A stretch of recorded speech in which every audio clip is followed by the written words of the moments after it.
இப்போ ஒரு விஷயம் நடந்தது என்னன்னா, நான் வந்து ப்ளூபெர்ரி சீஸ் கேக் என்ன க்ரீம் பண்ணி சாப்பிட்டோமா, ஒருத்தர் வந்தார் பிஸ்கெட் வாங்கிங்க 20 rupees. நான் கூட சரி ஏதோ பிஸ்கெட் அப்படின்னு நினைச்சோம். என்ன தெரியுமா பிஸ்கெட்டு, பேக் கேமரா வராதாடி, இல்லை 20 rupees. அது கூட பரவாயில்ல. என்னன்னா சேரிட்டின்னாங்க. அது உண்மையா போய் எனக்கு தெரியல. பட் பீட்சாஸ் சரி 2 ஒன்று எவ்வளோன்னு கேட்டார். ஒரு பிஸ்கெட் கொடுங்க அப்படின்னு சொன்னோம். இல்லை 2 பிஸ்கெட் வாங்கிக்கோங்க. நாங்கள் சரி 2 பிஸ்கெட் 40 ரூபா.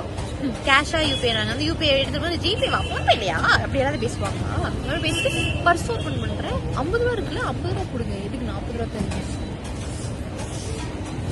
50 ரூபா இருக்குல்ல, இதுக்கு 50 ரூபா 40 ரூபா கொடுங்க அப்படின்னு. சி 50 ரூபா இருக்குல்ல, 50 ரூபா எடுக்கிறது 40 ரூபா தரீங்க அப்படின்றாங்க. ப்ளீஸ் அப்படின்னு. ஆக்சுவலி வந்துட்டு அது எனக்கு உண்மையா பொய்யா அப்படிங்கிறத வந்துட்டு தெரியல பண்ண முடியல. ஆமா, இப்போ வந்து நாங்கள் ஏமாந்துட்டோமா அப்படின்னு வந்து எங்களுக்கு தெரியல. பட் பூஜா வந்து இந்த பிஸ்கெட் ரொம்ப சஸ்தா இருக்கு, நம்ம சாப்பிட வேணாம். வந்து அட்டீஸ் பிஸ்கெட் இது முன்னாடி கடை தாங்க, எனக்கு க்ரீமமான அதே கடையில் குக்கீஸ் 100 ரூபா வாங்கிட்டு ஒரு பிஸ்கெட் 20 ரூபா வித்துட்டு இருக்கிறாரு அவரு. Very bad. இந்த நேம் ஆஃப் சேரிட்டி அப்படி பண்ணிட்டு இருக்காங்க. அதாவது இது எப்படி இருக்குன்னா, ஏமாந்தோமா இல்லையா அப்படிங்கிற மாதிரி இருக்கு. ஆமா.